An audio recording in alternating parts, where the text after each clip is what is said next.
Sports Card Expo, and we are going to have lots of fun. We are going to be giving out tons of prizes, so please make your way towards the main stage area if you want to have a chance to win some incredible goodies here in less than 2 minutes.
"60 seconds.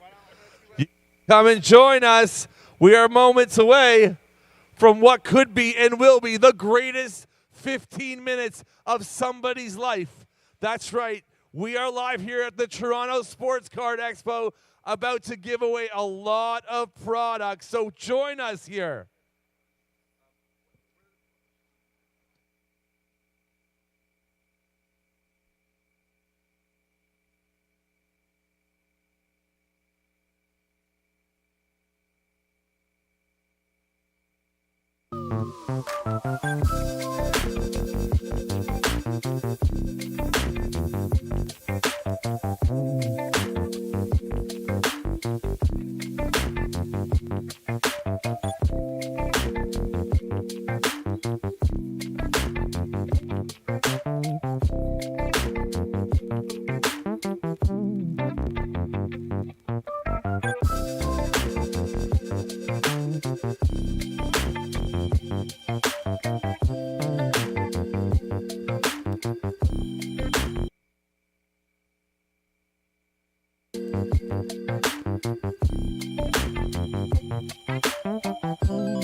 Turnout. This is one of the greatest group of people I have ever met in my life. And it's only 11 o'clock, 40 plus years into my life, okay? We are so excited to have the greatest sports car show in Canada join us here in Toronto. How is everybody doing today? I said, how is everybody doing today? We are so excited. My name is Paige Megan. I am known as one of the Megan boys, and I am so excited to see this incredible turnout. But I do ask the question, why aren't you in school today? I need a good answer here. What is it? Oh, we're virtual parents now? Your dad gave you permission. I need to see that slip. What about you? Day off. Why don't you take the week off, bro? Take the month off. What about you? Oh, you haven't graduated grade 6 yet? Okay. Oh, he's in grade 5. We have a grade 5 student here. What about you two? Huh? Being all quiet. Yeah, no. I'm going to get the principal to come here and find out the truth about these children here and why. I repeat, why we have so many amazing kids here. Why? Because your priorities are correct.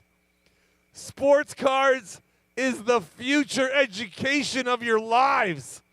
And today, we are embarked in a journey to find out who here is an ultimate sports nut. And I got product here. I got lots and lots of product that I'm going to get rid of. So I don't know if you guys want it or not, but I'm going to ask you some questions. And we're gonna try to do some fun stuff, to see if you are worthy of being able to leave school today and then be here instead of school.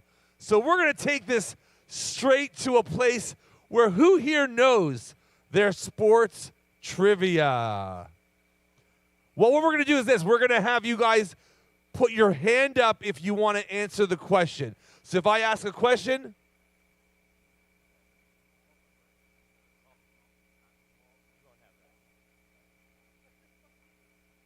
we are so excited. We have a friend of here. That's Michael. Everyone say hi, Michael.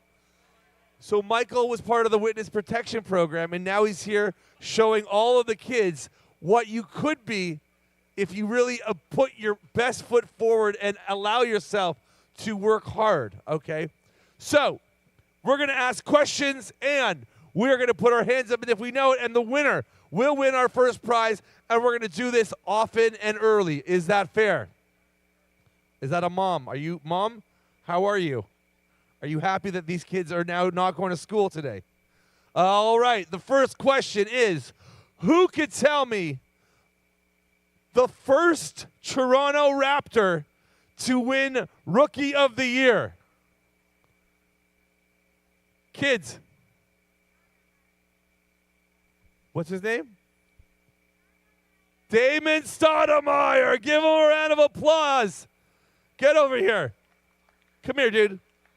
You got to put this in your cases. You got to use this well. You got to protect the good stuff, right? We're only talking about the good stuff.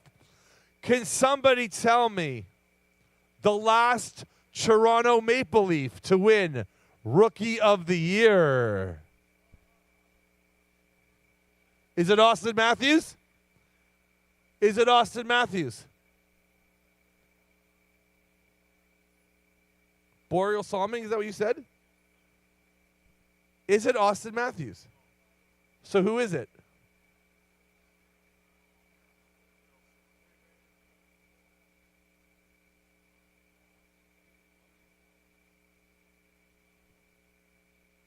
It is Austin Matthews. I actually had to fact check it when I saw some grown-ups nodding their heads when I knew the answer the whole time. Okay? This is not like this is, right, we have got grade 5s here. So we're getting the hang of it. We're getting into it. Can somebody tell me more recently, somebody went for over 250 plus yards last night. Which NFL player received that many yards in the game? Jamar Chase. Get over here. Jamar Chase, and the case is yours. That's right. It's that simple. I'm giving you softball questions, okay? Now, I got one just for the adults. Which player, name one player that was on the Leafs where his first name was Vincent? Damphus, get up here right now. Come here. Come here. Vincent Damphus. But it's a two-tiered question. Get up here. It's a two-tiered question. He said it correctly, but how do you spell his name? Both first? No, forget the Vincent is easy. Damphus. Damphoussse. Huh? Oh, I'm going to trust you just by nodding your head? Is that what you're saying? Someone just goes like this? Is that how you spell it? People over there, are we into it? Is that how you spell Damphus? All right, give it up for the first man-child to win so far. We got more man-children here that want to have a chance to participate. You staring at me in the back. Are you ready for this? You could be a winner and a winner here today. So now that we're getting, we had a basketball question, a hockey question, another hockey question. Let's do a pro wrestling question. Who did Hulk Hogan beat at WrestleMania 6 in Toronto, Canada? The Ultimate Warrior, come here. The Ultimate Warrior. Now, again, for adults only, it's a two-prong question. The Ultimate Warrior is correct. Can you show us your best Ultimate Warrior impression? Oh, yeah. No, that's the Macho Man. Sorry. Couldn't tell you.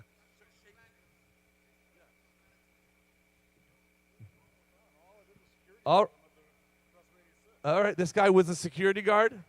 I will get a restraining order on you eventually, and this is really nice. All right, so we did wrestling, we did football, we did hockey, we did basketball. We didn't do baseball. Here's a question.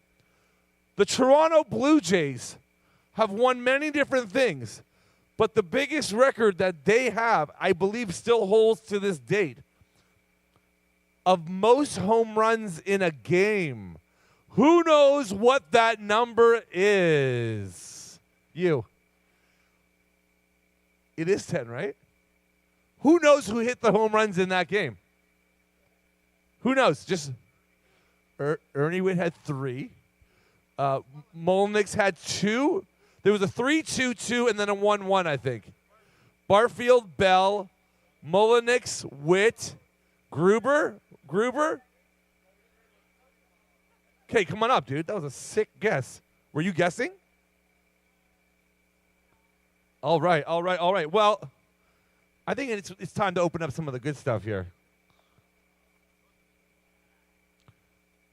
Okay. Now that we are getting loose, how are you? And we're getting into the good stuff. The certified beauties show up, okay? And they're just trying to now act like they've been part of this. This is the family here, okay? You guys just showing up. Now it's equal playing field. But I'm going to be loyal to my people here. This guy is leaving school, hasn't been in school for 3 hours, and is devoting his life to winning. So let's talk about this. Name me one Toronto Blue Jay. Guerrero. There you go, dude. This guy is the most loyal person I've ever met in my life. Okay? Somebody tell me what number Doug Gilmour was when he played on the Leafs. Are you sure? Get over here. Get over here. Give him a round of applause. He's a genius. And I'll give you one for consolation prize. Can somebody tell me who led the league in home runs in 1987, whether it was National League or American League? Somebody.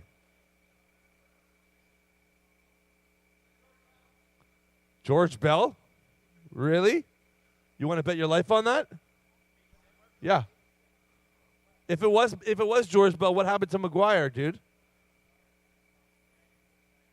Ah, that's a trick question. All right, who hit the home runs? Yes. Ken Griffey? No. He wasn't even in the league. But let's just love our mother unconditionally for trying to help you. And your mother, just because she's amazing, gets 1 pack. Okay? But let's not trust her ever again with these questions, okay? Let's just avoid her from any intel, she's probably using Google backwards, okay? So let's not go there, okay? I need more people. Children, do you guys want to win something? Is that a Ken Griffey Jr. jersey? Because that guy thought that was you, okay? Because of his mother, all right? We are live here. Let's find out who here knows someone that's going to be here today that was known as the Rocket. What's his name? Rocket Ishmael. This guy's getting fed by his father every question, and he's acting like I don't notice. Give him a round of applause for pretending to think that he knows the answers. He's a professional. That's it. That's how I want it. I want more people to get their parents engaged. I want you to try your best. Let's go back to NFL. Who won the Super Bowl 2 years ago?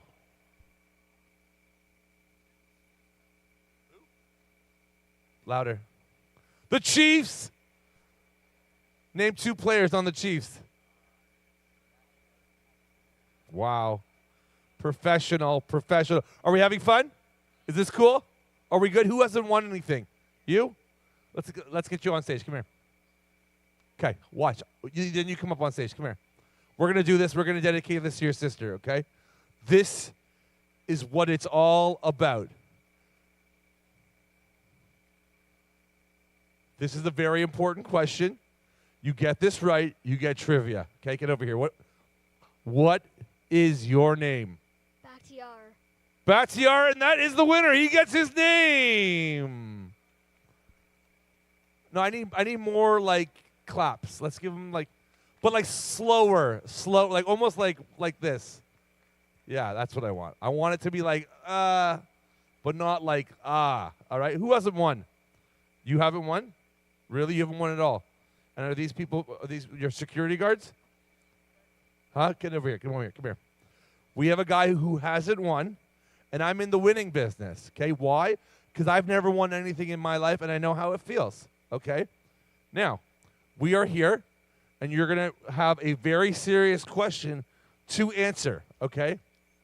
If a train is leaving from Toronto to Montreal at 110 kilometers an hour at 3 o'clock, and there is a plane that's going from Toronto to Montreal at 400 kilometers per hour, and they have to stop at Kitchener to get a fuel to charge more fuel while the train is going faster at the speed of that 110 kilometers an hour, at what point does this question make sense?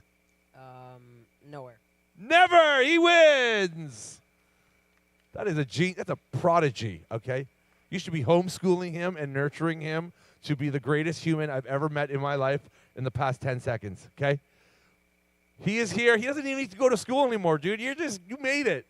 You're certified. Okay, now, if anyone can tell me what television show in which this guy reminds me of based on his look and his jacket is, who does this guy remind me of? Stand up. Yes, stand up. Who does he remind me of? Who does he remind me of? Somebody give me the answer. Friends? What is he, Chandler? Like, what do you mean, Friends? Give me a guess of who do I think he is? An 80s show. Julian Assange? No, who else? No, who does he remind me of? Bill Cosby, the sweater, yes, the jacket, but nothing else. All right, the answer is Don Johnson from Miami Vice. You deserve this just for looking like that in public and being so amazing and handsome. All right? When I grow up, I will 100% not look like that, but I give you the 100% effort for being the most charismatic person I have ever met in the past 10 seconds. And as we continue to do this, there's many people here that have traveled all over the world, and what do they want? They want to win free stuff. So who wants to win free stuff right now? No, I want to see slow clap. Who wants to win free stuff? And you have to say, yay. Ready? 1, 2, 3. Who wants to win free stuff? No, I need less enthusiasm, okay? 1, 2, 3. Who wants to win free stuff? No, I want to be like, yay. and like slow clap. Who wants to win free stuff? No, I want the opposite, bro. I want to like go comatose here. All right, we're going to do a few more, and then we're going to wrap it up, and we've got way more throughout this amazing event. Now, we're going to dedicate this one to your sister, okay, because she's the most talkative person I have met ever, and she knows this answer and doesn't need to answer it because she has the skills. Who just got their jersey retired on the Toronto Raptors? Vince Carter. All right, here you go. Now, what did they call Vince whenever he got injured? Who knows? Wince Carter. He was Wince Carter, okay? Next question, okay? Who won the NBA championship in 1996-97? Portland? Why not? The Bulls. Is for your friend, not for you, though. Okay? And give it up for my lady here. She's got beef jerky in her hands. If anyone wants some beef jerky, just follow her. She'll help you. She's opened the package, so it's been exposed to the air. But if you like beef jerky that's been touched, this is your chance. Okay? I've got a few more packs, and then I'm going to do something very special. Who is her favorite player? Anyone? Do you want to answer it? Do you want to answer it for her? All right. That is maybe the greatest answer. She doesn't need to answer me. I'm just a guy that she doesn't know. Her parents are doing the right thing by having her not speak to me and going through her security guard and her publicist and her agent, okay? Let's do one more for a monster pack, okay? This one is going to get some goodies, okay?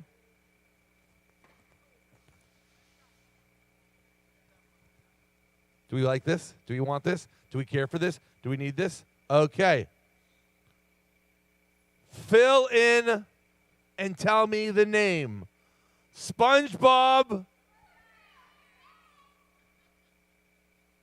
There you go. There you go. And I want all the kids to line up right here, right now. Get over here.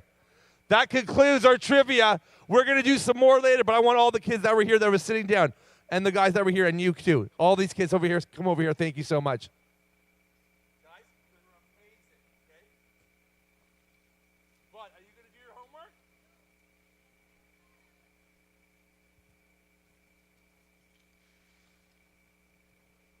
Take care of your cards. Take care of your cards. Take care of your cards. Take care of your cards. Oh, now she shows up. Take care of your cards. Take care of your cards.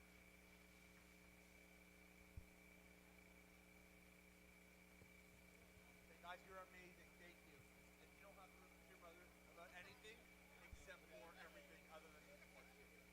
Okay? All right, that concludes. Did you get one?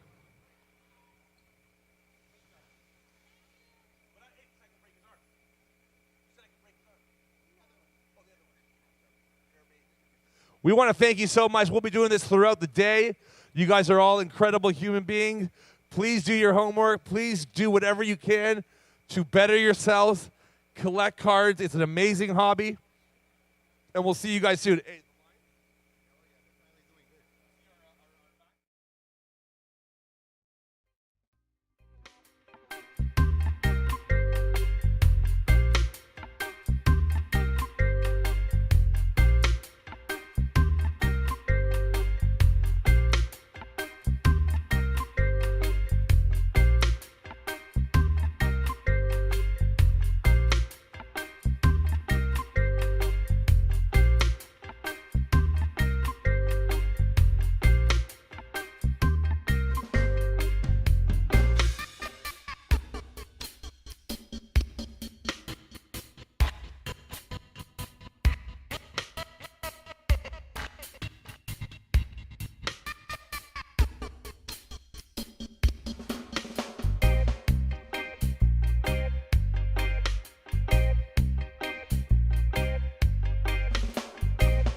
Okay, is it on?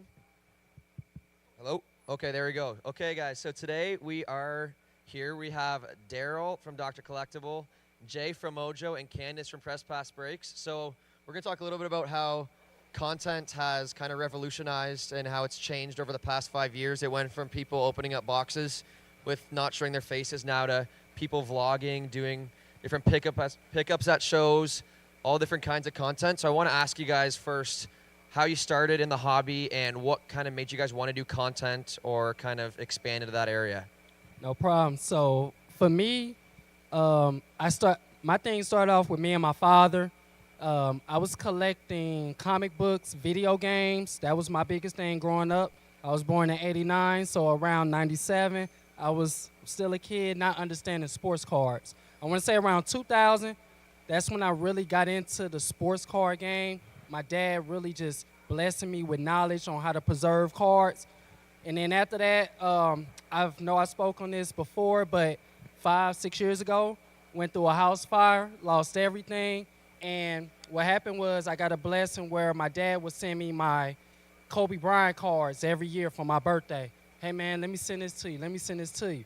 And them same cards, I ended up selling to get into my next apartment. When that transition happened, I told myself I don't want to sell my childhood no more. So I just stuck into collecting. I really don't flip because of that. I never really was public about it, but I know people ask me why I just don't flip or why I'm not buying cars all the time, because I'm just into collecting. So I took that aspect and put it into content, talking about the vendors, talking about, the shows, becoming media, not just an influencer. I'm not here to influence nobody. I want you to enjoy the hobby, but I'm here to expose the hobby in a way where people can enjoy content, and that's where I come from in my aspect. Yeah, I mean, I've been collecting since 2009, and 2011 was what really set me off.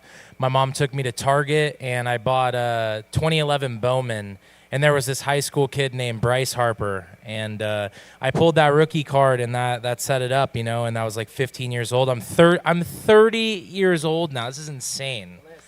It's crazy. I'm 30 years old, traveling the country, doing content. The content for us really blew up in 2021. But I mean, when I was 14 or 15, I used to put like a little flip camera on my 2009 Timeless Treasures box, come home from football practice, film my mail days, open packs, go to the card shop. And, this hobby's always been there for me through the great moments and some of the times when I just needed to lean on the hobby. And the community itself is kind of like what's really driven me to continue to make content and just tell people's story. Like when people are in our videos, especially now I think about it, we always wanted to put people on because this hobby has grown so much. So I think we just have, we really blew up starting in 2021 to now, and, we're continuing to grow. Yeah, so my story is a little bit different. I was a sports anchor for about 6.5 years with local TV. You don't make much money in sports television, unfortunately. So I ended up leaving the industry, got a job in the hobby 2 years ago. Liked it, wasn't sure, fielded out for a couple months, ended up staying. I absolutely love it. I started my own company about 7 months ago, ran by 2 females. So definitely the minority with getting women back into the hobby and growing it. But that's kind of where my entire journey started with the hobby. And yeah, for me, I'm obviously the only one up here, I believe, from Canada. So kind of just coming to my first sports card expo. I've been collecting for a while, but I moved out in this area and I got a huge collection from a family friend. And I figured, why not come and see what I can do with it? So my first expo was 2018, and then I've been coming ever since. And I think my content really started from watching guys like Doc, Mojo, watching guys like Roth, all those guys, watching them buy big cards, sell big cards, and also show why they love the hobby, why they do it, because you got to have a love for the hobby at the end of the day. And I think that kind of got me going. And I wanted to ask you guys, so like I mentioned before, back in the day when we were all younger, the content was so much different. It was there wasn't really anybody doing like the vlogs at the shows. Why do you guys decide to do that, or why do you guys decide to do the style of content creation that you do? And because you guys are all different. We're all different up here in what we do. So why do you do that? For me, content is about exposing the hobby for me. There's people that does certain content. For me, I'm all about the media aspect. I want to partner with shows. I want to become a partner, not just an influencer. No, partner with me because I am a business, and I treat myself as such.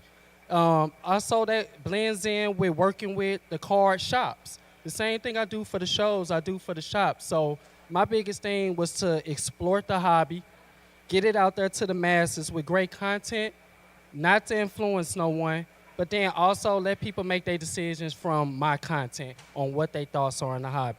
So yeah, I want to talk about them stories from the vendors. Yes, I care about the cards, but I want to know how you became a vendor at this show. What did you go through? What is your testimonies? Most people want to relate to that than the cards. There's a lot of people that does the cards greatly, but at the same time, I don't think I'm great at that aspect. I think there's individuals for that. So for me, that's how I kind of like steer myself on the media lane.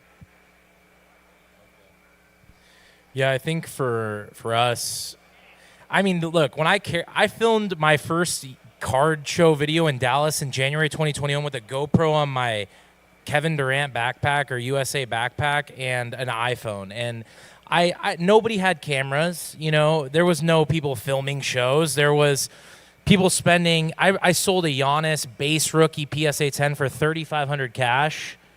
I pulled that card in 2013. You know, I couldn't believe what was going on. My first show, it like opened my eyes, and it was like you had to go to that. You had to go to these shows to like pick up game and like learn about these cards and see these people tell all their stories and seeing people like just like fall in love with the hobby. Like it was a love story. You know, I mean, that sounds weird, but it's like. It was, and I think the community aspect, seeing these stories and people coming from all wakes of life and all over the country, all over the world, being able to document that experience and share it with people who couldn't make it to the show, that was so sick for us. And you know, I think people talk a lot about, you know, the hobby. Oh, it's not doing well, but when I collected in 2009 through 2013, it was not cool to collect cards. Like nobody was doing we were doing small form content, but there was no cameras at shows. Shows weren't that big. You could buy a Kobe autograph for $80. You know, it was a different time, you know? So I think now it's so big that, you know, there's room for everybody to grow in this hobby. Like, you know, Roth says, it's an abundance. You know, there's a lot of content. Like Doc does different content. She's a breaker. I'm not a breaker. He buys high-end cards that I don't really buy. Greggy and Tropic, you guys do different form content. There's room for everybody to be a part of this. So I think talking about content, it's just transitioned a lot. And I think there's room for everybody. Like, it's better to have content than not. And I think that's where we're going in the right direction. Yeah, Jay mentioned love, right? So I have the best of both worlds, sports cards, and I'm on camera. And I left television to come into the hobby, so it's like the perfect storm for me. My message that I really want to get across is I want to get the average sports fan into the hobby, because that's what I was. I didn't know that this was really a thing or what it is now, you know, 2-3 years ago. And now it's, you know, it's going to continue to grow and grow and grow. So if I can do that and just get one person that's a sports fan to come in and just pick up a card, you know, then I'm doing something right to help grow the hobby. Yeah, and I think for me I remember it was not this expo last November, but the one before, I think was the first one that you came to. And that's when I was first starting to do a lot of my content creation. I remember I came up to you with like an iPhone. I was filming on my phone. I was wearing a Sacramento Kings jersey, and Jay was over the moon about it. Yeah. So I think just if you guys if someone's like thinking about doing content creation, or even if you already do content creation, you want to level it up, go for it, because it's just worth it. And it's good to show why you love the hobby. And I think I want to ask you guys too, what is important to share with the next generation of card collectors? Because obviously we see two young content creators right there, Greggy and Tropic. So what do you think is important in terms of content creation for the next generation? For the content creator, make a lot of avenues for yourself. Like for me, something I don't put out there, I've been having my own after-school program for 2 years where I teach kids about sports cards. That's about 60% of my bread that's coming in. So in my mindset, I want to say, how can I make revenue in a hobby without having to sell a card? That's going to be a part of it. But for kids, I got 36 kids in my after-school program. Just last year, I was in there Monday through Friday. Now I got someone actually working in there, so I'm able to have time to do that, but that's the sacrifices we make. But for the generation and the content creation, what I mean by that is have something on the side as well that you're doing. It ain't something that you got to put out there and promote, and I don't share my kids' faces. You know, all my kids got, you know, eBay accounts. Not only that, it's ran by their parents. And most of the cash that they have coming in revenue is going to whatever sneakers that they need for basketball, or, you know, their parent can't get over that hump working 2 or 3 jobs. And I know that means a lot. So if you're going to create content, think about the different revenue streams that you can create for yourself, not just through content, but merch, anything of that nature. Shoot, I don't know, make your own card brand, custom cards, whatever it is, but do something. And also treat that and try to incorporate that part of your story into your content and invite other people to do that as well. Because if it stops being fun, like you burn out, you know. And I burnt out a couple times in the hobby. I haven't then since 2021 because I'm having too much fun. It's amazing. I think my best advice is just find your way. You can get influenced by a lot of people, right? Like influencers up here, they're everywhere in the hobby. Try everything. Fail again, keep doing it, keep trying. Eventually you're gonna find your niche in the hobby, and there's content out there for everyone, and they can relate to that. So I think, at least for me, that's kind of where I fell into place. I tried absolutely everything the past 2.5 years until I found really where I fit in the hobby. And you guys said it best. There is room for absolutely everybody. Whether you're starting now, whether you started decades ago, 10 years ago, there's room for all of us here. Yeah, and I think for me, a big thing is there's so many different ways that you can enjoy the hobby and make content as well.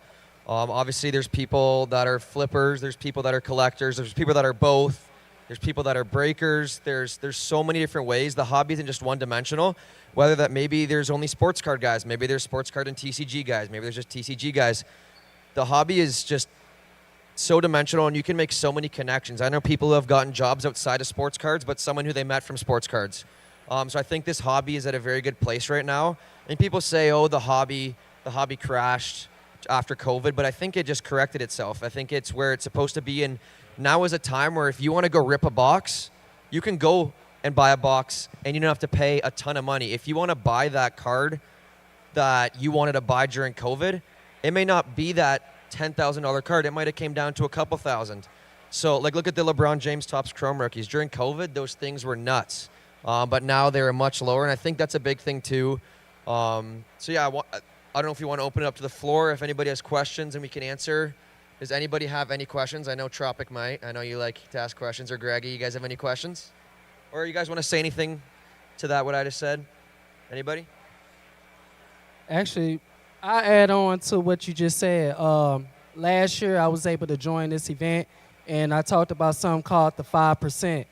I feel like I got exiled by the hobby about that, but no, I appreciate you filming that because I'm still standing on that 5%. Be different. While everybody going to 95%, go the 5% way. Push what makes you different. Push what makes you special in this hobby. If you collect so-and-so, ain't nobody never heard of them, you got to sleep at the end of the day enjoying that, not nobody else. So if you're going to collect something, collect what you enjoy. Comic books, video games, whatever it is, and stick to that 5% that make you special from the 95% that's going right, go left. That's my biggest thing. You guys got some questions? The thing is, I gotta say is, literally, you could collect anything that you want to collect. It could be comic books, stuffed animals, because it is really just cool to collect anything that you want to collect, really. Like, some people collect figurines, anything, collect chairs. You can literally collect anything in this hobby, and also you can make lots of new friends. Like, I started right when I got into this hobby. I started watching all of you guys. I never expected, oh, I don't know if I'm going to ever meet these guys. And now, like, Dog, North of the Border, Mojo, they're like all like my good friends. And I really enjoy this hobby because you can literally make friends with, you guys have the same interests. And it's really cool.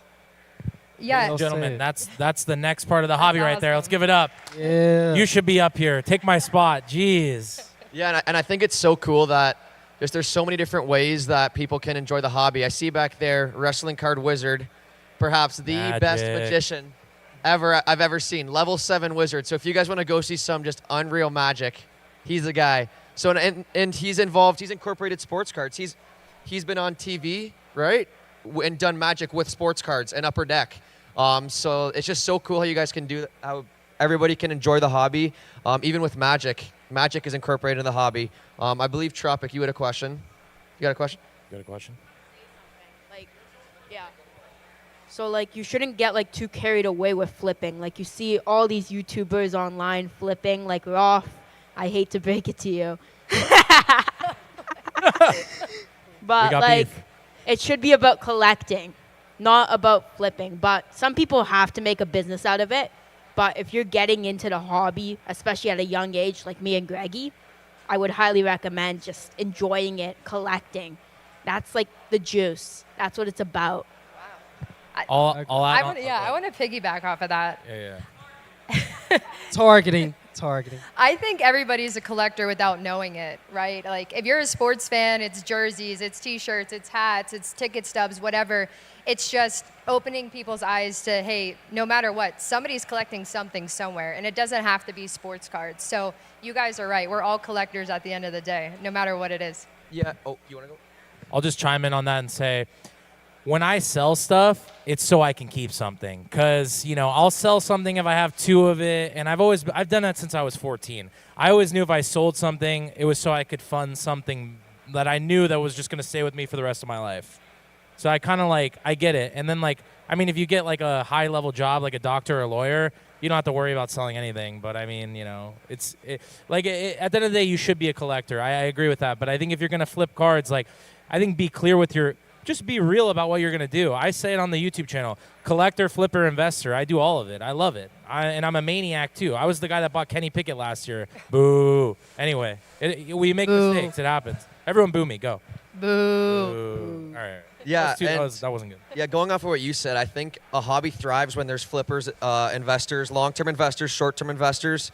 Because I know, Tropic, you called out Roth, but every time I watch Roth's videos, he's like, look at this beautiful card. He still loves the eye appeal of the cards. And the content creation, if maybe people want to come into sports cards for flipping, and maybe they flip for 10 years and become collectors, but they come in because of guys like Roth, because they see Roth hustling at shows, or maybe they come in as a collector watching guys like you, and then they become a flipper like Roth. That's the thing that,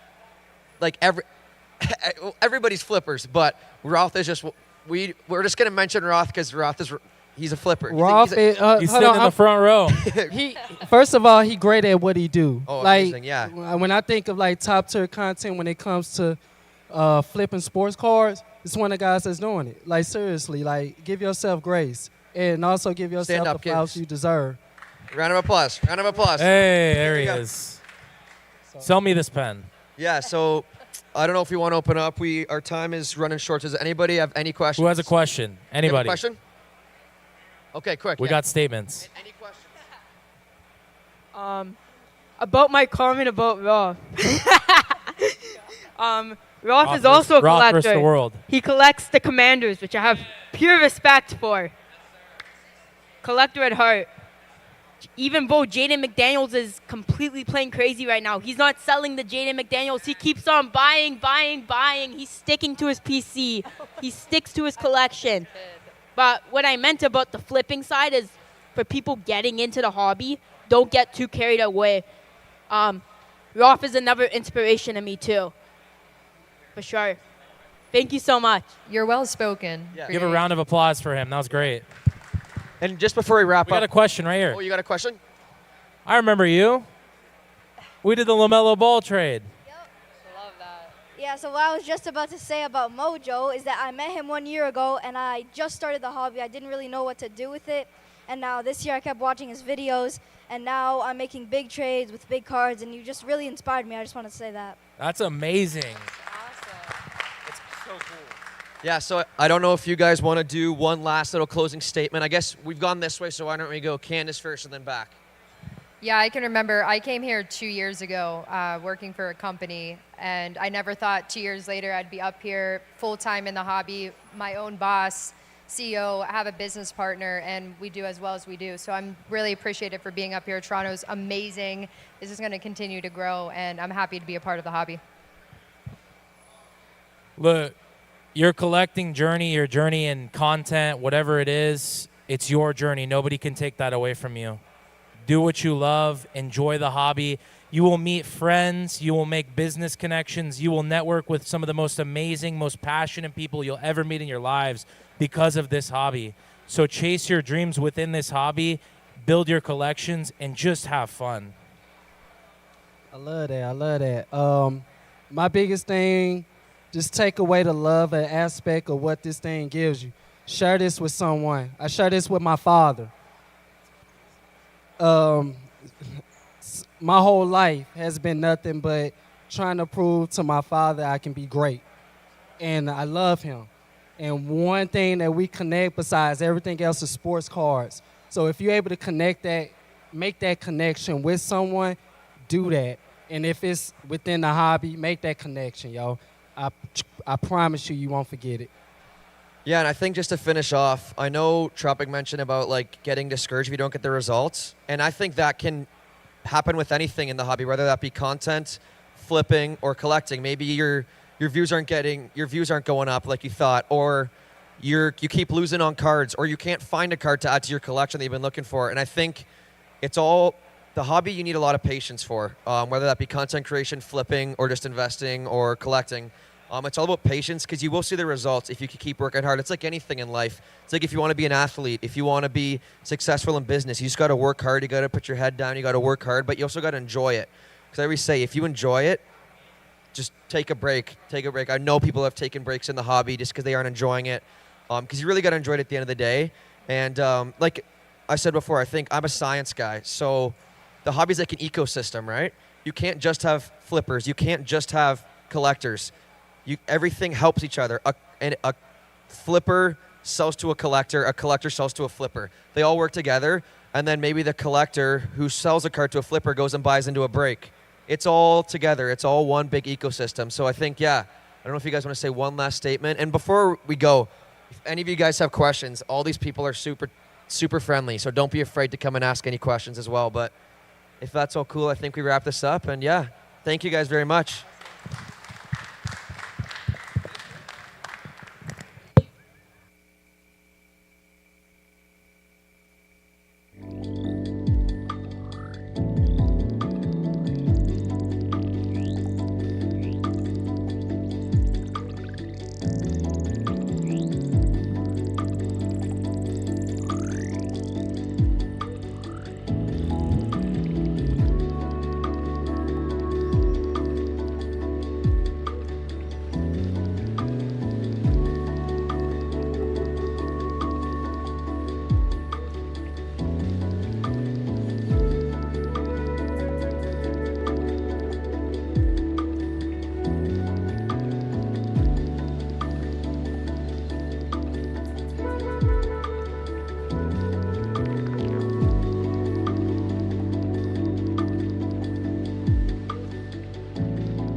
Right now, but the truth of the matter is that is all past tense.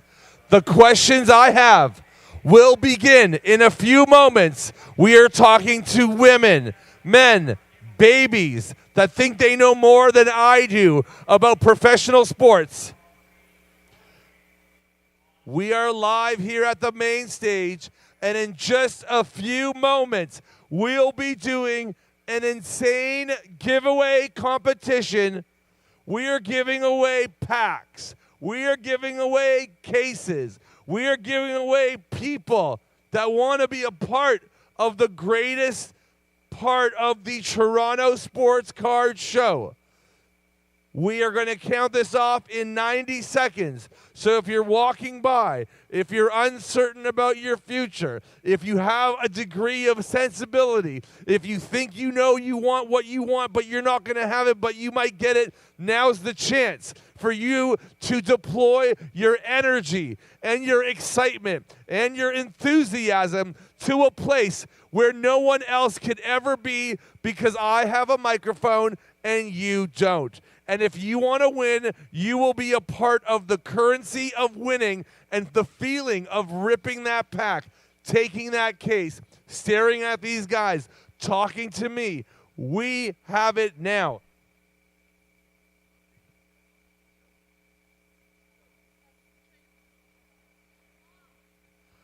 Once again, my name is Paige Megan. I'm one half of the Megan Boys, and we are moments away.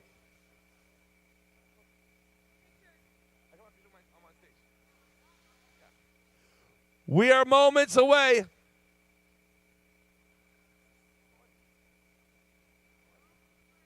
And so, if you want to win, we are going to have a 60-second countdown, and we encourage you to find a seat, get comfortable, relax, chill out, and be excited. Are you guys excited? How excited are you? Okay, whoever is the most excited, I want you to give me a soft, slow clap and be like, yay, ready, go. No rhythm. I want just like literally like the worst slow, like whatever, like, and be like, whippy. Let me hear it. Whippy. All right, now I want to see you turn it up. Show me the loudest person, like this guy. Oh my goodness. This is it. I have brought in my phone some of the hardest hitting questions in the history of sports card trivia. And for the lucky kids first, you will have a chance to win. Do you guys like winning stuff? Okay. And I brought my two professional kids that have worked over 1,000 hours illegally in the card business to actually put themselves in a level of acumen that only one can do by being a person that does illegal work, okay? I'm not talking about child labor, but I'm talking about a variation of that, and that's exciting because I believe that the children are our future. Give them a round of applause. No. Remember, I want the weak, soft, slow, yeah. Give them a round of applause. Whippy. This is what I'm saying here. This is how it's going to go down. Okay, so our very astute colleagues will be helping us. We're going to be asking you guys questions. The first person, not to scream it out loud, but to put their hand up. And if I find the first person, I will point to you, and you will have a chance to win. All right, let's start this off pretty easily. Who won the NBA Rookie of the Year last year? Victor Wembanyama. That's who he is. Come here. Give him a round of applause. No, like a bad, yes. No, he gets the case. Congratulations. That's so simple. Next one. Who won the Super Bowl 2 years ago? Kansas City Chiefs. Give him a round of applause. He's a prodigy, people. He is a prodigy, okay? I am not stopping. I am in a giving mood. What day was Halloween on? Oh my God, she's a genius. We have a genius in the room. What a brilliant human. So incredible. But that's what's going to happen here. We're going to try to make it easy, and then we're going to try to make it hard. Who wants an easy question? Who wants a hard question? Okay. Name this is a good one, the most home runs ever hit in a game by a team was what and by what team? Tenon Blue Jays is our winner. Oh, my goodness. There's no way your father told you that. There's like zero chance. But if you want to get really specific, it's actually interesting. It is 10. It is the Blue Jays. What year? Whisper it to him so I don't pretend to hear. Oh, what year? Oh, he actually knew it. No. 1987. There were people that hit home runs. Who knows who hit the home runs that in that game? Who? George Bell, Barfield, Ernie Witt hit 3, Rance Mulliniks, Kelly Gruber. Devon White was not on the team at the time. Mosby, I think, hit 1. And Rance Mulliniks, did I say that? It was him. Maybe Garth Orge. I don't even know. That was awesome. Round of applause. I feel like we need to give out some packs. Do we want to give out some packs? Do we care about hockey? Do we love hockey? Okay, who was the last Rookie of the Year to play on the Toronto Maple Leafs? In the back. Matthew Tkachuk? Well, you said Matthew. All right, we have a winner. Austin Matthews, we're getting this. We are getting rowdy here. I can feel the rowdiness here. This is what I would call a very vibrant group. Okay, I got another question. Who was the first ever Toronto Raptor Rookie of the Year?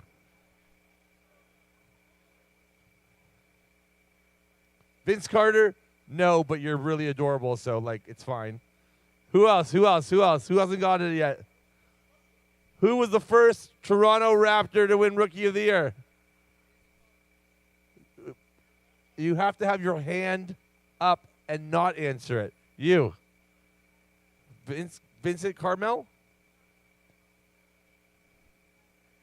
Come on up. I can't even hear you, but you win. It's okay. Here's an even harder question. All right, who wants a hard question? Who did the Raptors just retire their jersey?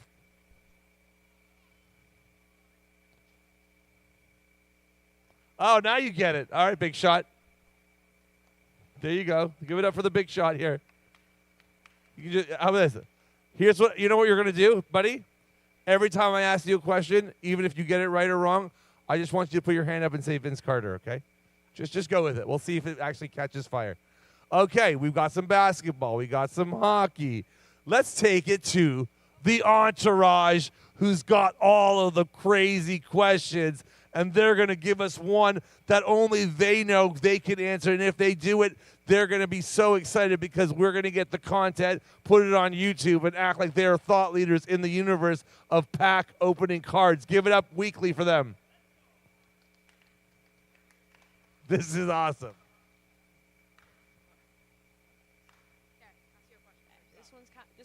This one's kind of easy.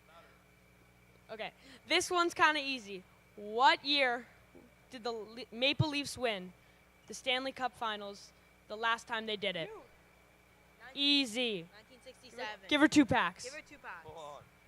1967, and what's your answer? All right, come on up. Wow.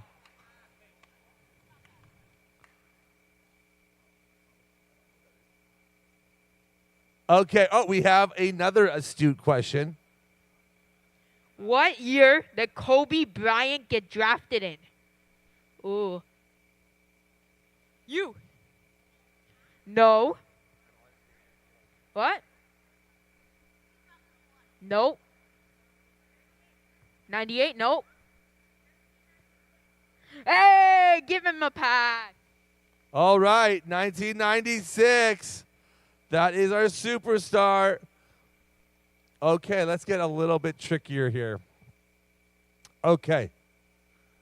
I have a very special guest here. Will you please come on stage? Come on, bring her up for a second. Okay, this is we're going to have a hard question, okay? We're going to have a hard-hitting question. Come on up. Ladies and gentlemen, this is history. We are trying to show that we hold no barriers and we do not discriminate of any age in the sports card collectible business. I have brought a very special friend, someone that I think is a savant in the card game. What is your name?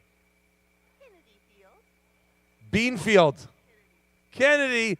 Everyone say hi, Kennedy. Okay. Kennedy, here's the question, okay?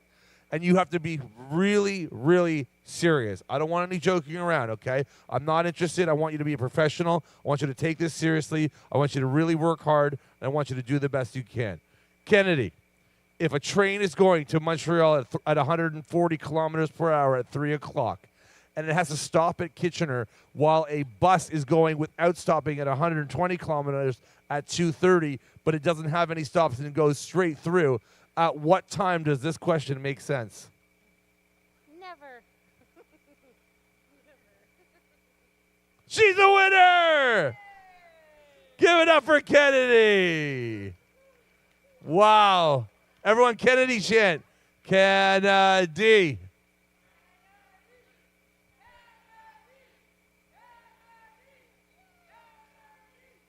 Guys, just for the price of a cup of coffee, if I can make one child happy, this is my goal. Give it up for Kennedy. It's basically Kennedy versus all of you, okay? We got more questions. Should we give up more product? Are we pumped? Okay. You, get over here. Come up on stage. All right, this guy been giving me looks. He's been like, yeah, he dropped, he gave his dad his wallet. That's almost like I'm ready to scrap, yo. Hold my wallet. All right, this guy looks like he means business. All right, come here. What is your name, sir? Nathan.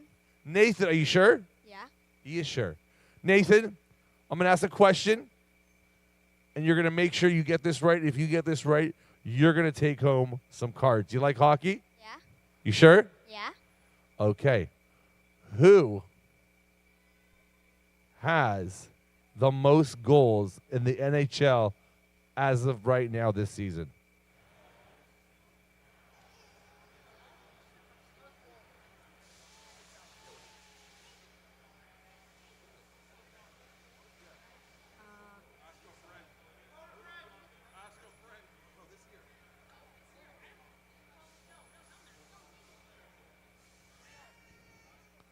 All right, you want to ask a friend or call the audience?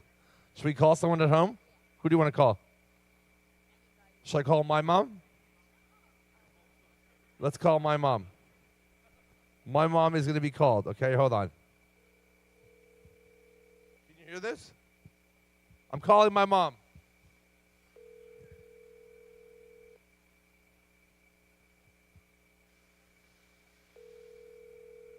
Hi, Mom. Hi, Mom. How are you?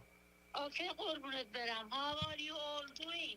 I'm good. I'm just on stage in front of like 3,000 people talking to them about hockey. Oh, my God, you're joking. No, I'm not joking. Can you guys hear her? Everyone say hi, Mom. What's for dinner? Hi. Okay, so here's the deal. Nathan has a life or death question about who's leading the league in goals right now in hockey. And if you want to ruin his night, Mom, or make his day come true, can you please give us the answer of who's leading the league in scoring right now? Thank you. Who's leading what? Who's leading the league in goals? Presty? Gretzky? All right, this is. Hey, we're gonna call you back, okay? Thank you, Mom. I love you. Wow. Give it up for Nathan for listening to that. Wow, 2 packs. Honestly, I don't know how this is happening, but Nathan is literally closer with my mom than my brother is. I mean, they've really rekindled the friendship, and it's really nice. Give it up for Nathan in a slow cop way. No, that was way too fast. Slow. There we go. Okay, guys, we have our next question.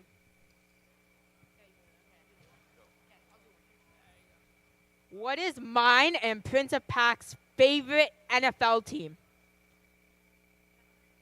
Miami Dolphins! Fins up, baby! Let's think. Yes, 2 is the guy. As long as he doesn't get hit. We love Tua. Yeah, go Tua. Okay, we need a question. Question.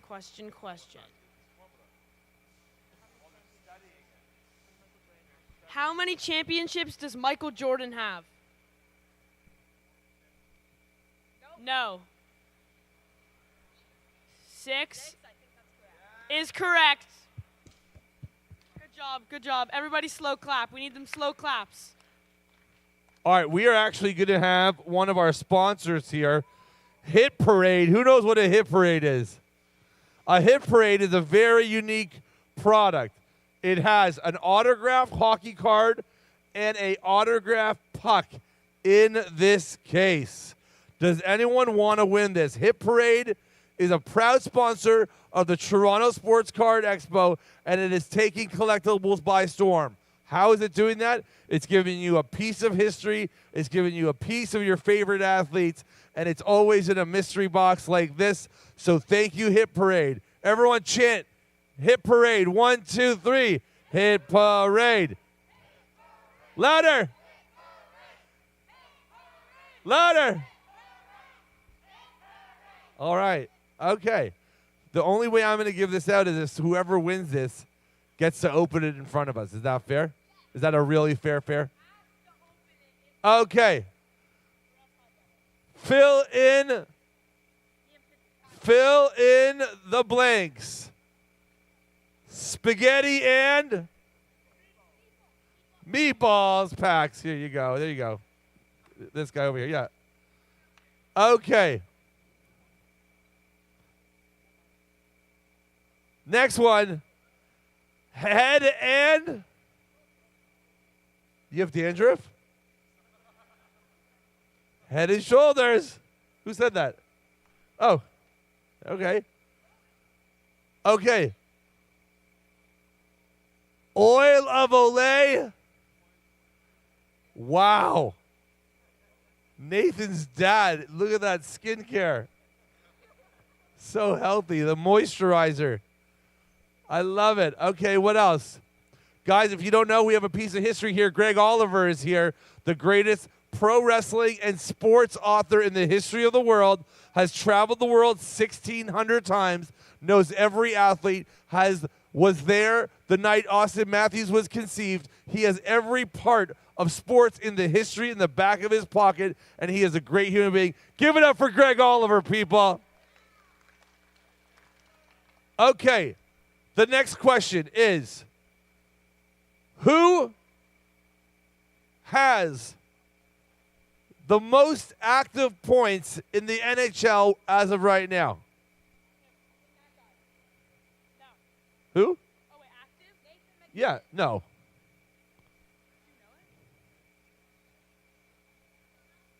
Yes! Okay. We got it, bro. We got it. Okay, does anyone else want to win some packs? If you want to win some packs, you must be wearing a shirt. On your shirt, it's got to have the letter P on it. If it has a P on it, and it has an N on it, and it has an O on it, then it has another O on it. If it has an M on it, if it has a K on it, if it has an E on it, and it may have something that says Pokemon on it. Get over here. Give it up for Pokemon's Stunt Doubles and Pikachu Jr. Wow. That was so earned. They deserved that. There's nothing more that they earned. Okay.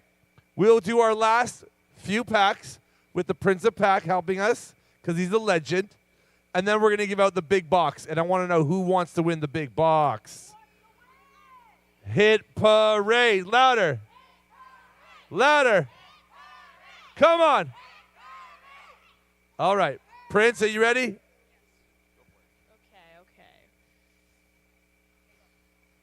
When? Hockey question? Okay. What team is better? The Toronto Maple Leafs or the Montreal Canadiens? No. Incorrect. Wrong. Kid in the Leafs jersey. Correct.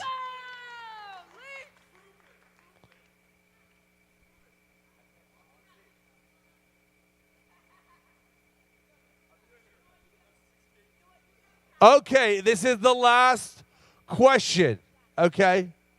The last question. No, this is the last question for this, and then we're going to... No. Okay, remember one thing. There's one big prize, and there's 50 of you, which really means there's one winner and 49 people that aren't going to win. which technically means like it's more in style to lose. So technically the winners are losers and the losers are the winners, okay? So let's feel okay with losing because it's like more popular to lose.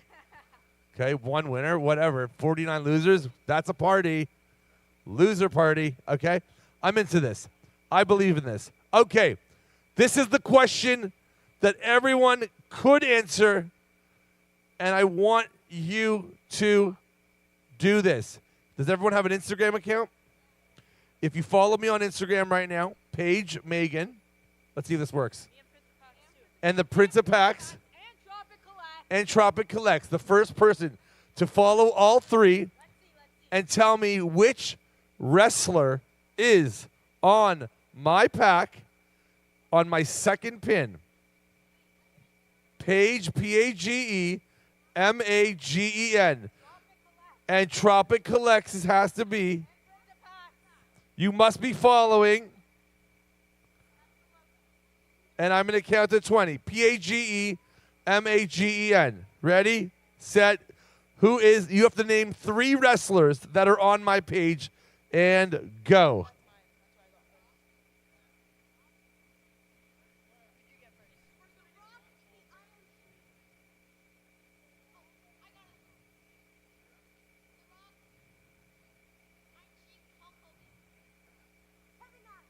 He had it first. He put his hand up. I give it to you right now. And we're going to give him second place with lots of packs. Okay, everyone, give him a round of applause. Come on up here, dude. Give it up. Give it up.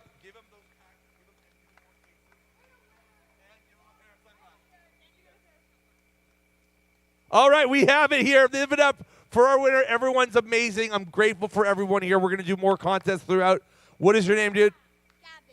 Gavin, are you ready to do this? One more time, everyone. The hit parade is live. Are you ready? Let's sit down. Have a seat, dude. Have a seat. Have a seat. Let's film this. Yes. All right. So this is like, what is your like your strategy when opening? Like, are you a barbaric savage, or are you like a very pristine, precise person? Like, what is it that you do? Like, you use your teeth? Do you use like a knife? Like, what is it?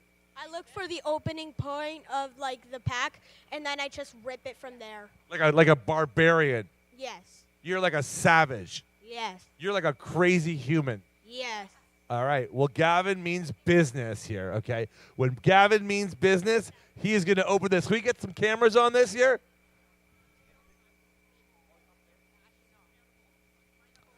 Gavin has found the hole, and he is going to find it and do it properly. I wonder, what are the chances he gets like a Vincent D'Anfus signed like puck? I mean, this could be the greatest. Slowly. Can we get an angle here? Where's the cameras? Cameras zone in here. Bring it down. Hold on. Show them right here. Wait a second. All right. Here we go. Okay. How are we going to do this? Hold on. What players are you hoping for? Well, I'm actually hoping for like Mark Stone, maybe an Alex Ovechkin. Well, I wish you the best of luck. I hope you get like a real player, like a Harold Sneps or like an Al Iafrate. Come on, let's get real here, people. Okay, a little maybe little John Cordick in his prime. Like, let's go for the gold. You realize, guys, we could pull Wayne Gretzky autographed pucks and cards out of here. The ceiling is high. The stakes are high. And we're about to get down right now and rip this awesome hit parade box, which Gavin is going to rip for us. Oh, there's a seal on it. Let's go. Let's go, Gavin. Wish you the best of luck.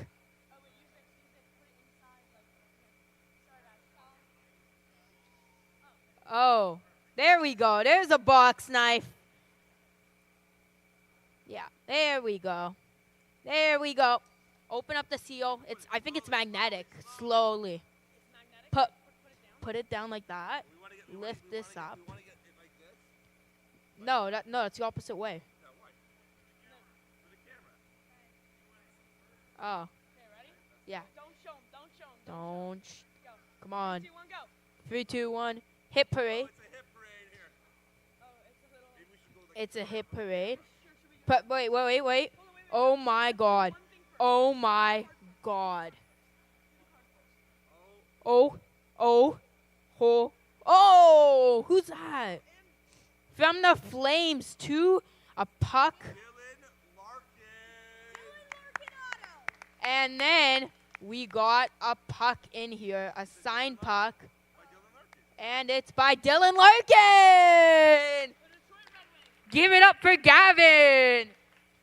That's right. We've just pulled a Dylan Larkin and a Dylan Larkin for a Gavin, who can now change his name to Gavin Larkin. And Gavin and Dylan are going to be sharing this friendship, and this pack has been opened. We have done it, people. History has been made. Please join us tomorrow, multiple times tomorrow, in which we open up way more packs, way more boxes, and a round of applause. And thank you for listening to me for this long. I really appreciate it. We love you guys. Thank you.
Test, test. 1, 2.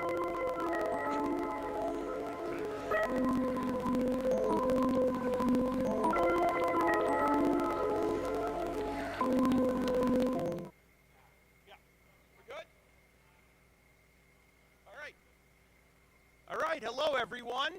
Thank you for coming. My name is Sal Berry. I have a podcast called the Puck Junk Podcast. I hope you'll all check it out. Today I am glad to be joined by former NHL netminder Stefan Fise. Stefan, thank you for meeting with us today. My pleasure. Now, hockey players are notoriously humble, so I need to tell you all about some of Stefan's career achievements. He played 11 seasons in the NHL from 1990 to 2001. He was a member of the Quebec Nordiques, Colorado Avalanche, and Los Angeles Kings.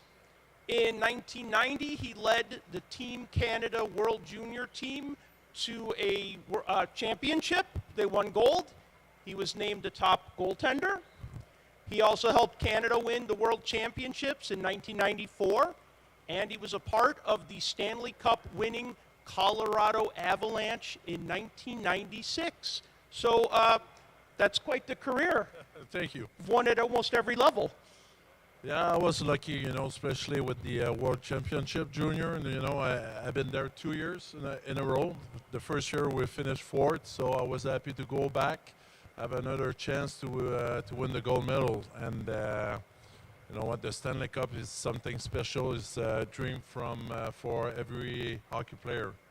Now, at what point as a young man did you think that you could make it to the NHL? It started pretty late, I will say around 17 years old, because before, I'm from Montreal, and I never seen a hockey game at the Forum. I was more like a wrestling fan than a hockey fan. So when I was 17 years old, that's when my first year junior, I started to realize that maybe I had a chance to play in the NHL. Did you also wrestle in No. school? Okay. No, I was too skinny at that time. Now, every NHL player remembers their first game and their first win. Now, your first game and your first win were almost 2 years apart. Yeah, that's right. So what can you tell us about your first game, and then what can you tell us about your first win? You know what? I might be different than other hockey players, because I don't really remember the first game or my first win. I think my first win was against the Whalers, Hartford, so it was like a big score. The first game I played, I don't really remember. I know that spent like almost 2 years before my first game and my first win with the Quebec Nordiques. Our team wasn't that good my first year in '89. That's the year we got only like 36 points. But I had a chance to play with Guy Lafleur in my first year, so that's what the most I remember is playing with Guy. Yeah, what do you remember about that, being a Montrealer and getting to play with somebody that you grew up watching and was such a legend? You know what? It was really special. He was like a great hockey player, but a great man too. You know, he took care of the rookies. So I was a rookie that year, so he took care of me when we were going on the road. And you know, he was at the ring. I love to go to the ring pretty early before games, but he was there before me. He had already his skates on, you know, like 3.5 hours before the game. And between periods, he liked to smoke his little cigarettes too. So that was like something special about him. Yeah, absolutely. Now, who were some of your heroes growing up, maybe besides Guy? Well, just like I said, you know, I didn't really watch hockey when I was young. I was more like playing outside, playing at the ring. So I was like more like, just like I said, a wrestler fan than a hockey fan. All right, then some of the wrestlers, maybe. Well, there was Edouard Carpentier. There's some French wrestler like Dino Bravo, Gino Brito. And after that, when I was playing in LA, I had a chance to meet some wrestler like Stone Cold Steve Austin, Mankind, Undertaker, and those guys. So that was pretty fun for me. Wow. So when you played for the Avalanche and you were part of the team that won the cup, Yep. you started a lot of games that year, and then they traded for Patrick Waugh, and then he played more of the games after that. But what do you remember about that season? Because it was a very good team, and you guys were just on the cusp the previous year. The Nordiques were a really good team in 94, 95. What do you remember about that 95, 96 season? Well, Pierre Lacroix was the GM there, made some great move, you know, great trade. They got Claude Lemieux. He went to get Patrick Roy and Mike Keane from the Montreal Canadiens. But people doesn't know is I was supposed to be the goalie who got traded in that trade, you know. It was like me and Rosinski and Owen Nolan supposed to be traded to the Montreal for Patrick Roy and Mike Keane. And that was Serge Chavard, the GM there in Montreal, but he got fired just before the deal was done. So after that, Régent Houle came to be the GM for the Montreal Canadiens, and he wanted Jocelyn Thibault. So I wasn't traded to Montreal. So I had a chance to win that cup in Colorado with those players, and you know, it was like just a big family for us. You know, that was the Quebec Nordics who just moved to Colorado, and we had a chance to win the cup there. The only bad thing about it, we didn't have the chance to win that cup in Quebec for our fans in Quebec. What do you remember about the time the team moved from Quebec to Colorado? Because it kind of happened kind of quickly. I mean, from the announcement and then the team moving. What do you remember about that time? Well, we finished our year in that season in 95, and in May we find out that we were moving to Colorado. So it was a quick summer, a short summer, that we have to move to Colorado, find a house, you know, find a place where to stay, where our kids gonna go to school. Our kids, you know, there was maybe 5 or 6 French players in that team, and our kids wasn't, you know, speaking English at all. So that was a big move for the players. It was okay because we play hockey. That's our job. But for the family, it's pretty hard for them. You know, the wife, not all the wives speak English. Not all the kids speak English. So that was a big move for the family. Okay. So I want to go back a little bit to your time on the World Junior Championship team, because that was a really stacked team. So many players made it to the NHL. What do you remember? I hope you're not going to ask me any names. Oh, no. We got bring a picture with the names. Yeah, no, we got Hockey DB for that. We can look up the names later. I mean, Eric Lindros was on that team, of course. Trevor Kidd was your backup. Mike Ritchie was there too. I remember. Ritchie, yeah. What made that team like? Obviously, Canada's a perennial challenger for the WJC, but what made that team? What was so great about that team? I mean, was it just raw talent, or was there something? Well, I think it was everything in that team. You know, we had some good talent. We had some tough guy who was, you know, okay to play that rough game. But during that time, it wasn't like this year. We didn't have any quarterfinal, semifinal, and final. That was a round-robin game. So tournament. So the last game we were playing against I think it was the Czechs. Yeah, we were playing against the Czech against Jaromir Jagr. So we had to win that game, and the Russian were playing the Finns, and during that game, the Finns needed to tie the Russian or win against the Russian to give us a chance to win the gold medal. So with 1 second left, the Finns tied the game against the Russian, and there was 10 minutes left in our game. So and we were leading 2-1. So at that point, we knew we had a chance to win the gold medal. So there was the last 10 minutes was pretty exciting to play. Wow. Now, you finished up your NHL career with the Los Angeles Kings. What was that like for you? You went from Quebec, which I imagine is pretty cold in the winter. A little bit, yeah. To Colorado, which I also know is very cold in the winter, to Los Angeles. So I know there were other things about that besides the weather, but what was the whole LA experience like for you? Well, it was great. You know, the fans are great. You don't have the pressure like when you play in Quebec or in Montreal from, you know, the reporters and stuff like that. But the fans were great, and when you get a team there who's winning, it's funny because now after that you start to see the stars, the big stars coming to the games, and they want to meet the players and stuff like that. So, but you know, it's a great place. The organization is great with the players. It's especially right now, you know, you got Rob Blake as a GM, Luca Robitaille as the president. I play with those guys, so they're just they're really, really good with the players and the family. Well, I think you have some fans waiting to get your autograph. So If they still remember me, I used to have hair during that time. We all had more hair back then. Yeah. All right, so thank you very much, everyone, for joining us. And until next time, collect what you like. Thank you.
Test check. Testing, testing. Good afternoon, everybody. Here we are at the Sports Card Expo. I am so honored to be with Sean Mitten, a hockey author You've got a new book coming out. We'll talk about that in a few seconds. We go way back. We've done a lot of things together, so I'm really privileged to be here. I've had an incredible journey in ice hockey, or hockey as we know it here. I'm now the head coach of the Melbourne Ice in Australia. You and I have talked many times about it. So just to be here sitting on a stage in Toronto at the Sports Card Expo with you is absolutely fantastic. Talk to us a little bit about, obviously, yourself, being an author, hockey author, and writing some incredible books, and also giving us an understanding of the game before and, of course, today. Sure. First of all, Kerry, it's great to see you again. And, you know, I think we all have interesting journeys in sports and hockey. And so for you, you know, playing hockey at all different levels and now being a coach and being in Australia, I mean, how cool is that to be on that journey?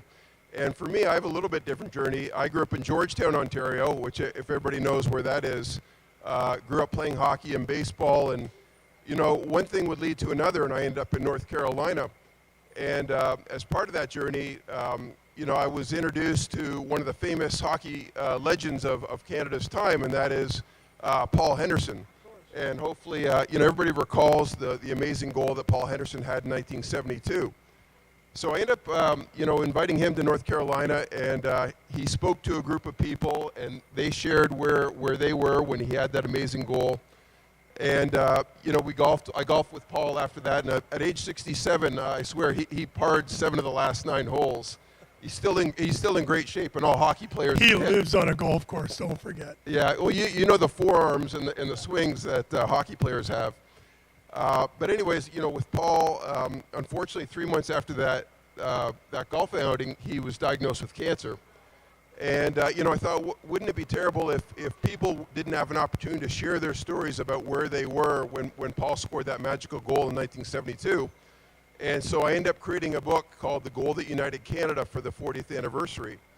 So that was kind of my first entree into really the 72 series and how impactful it was, not only for Canadian hockey, but hockey in general, because really it changed hockey. We got to understand the Russians and how good they were. The Cold War.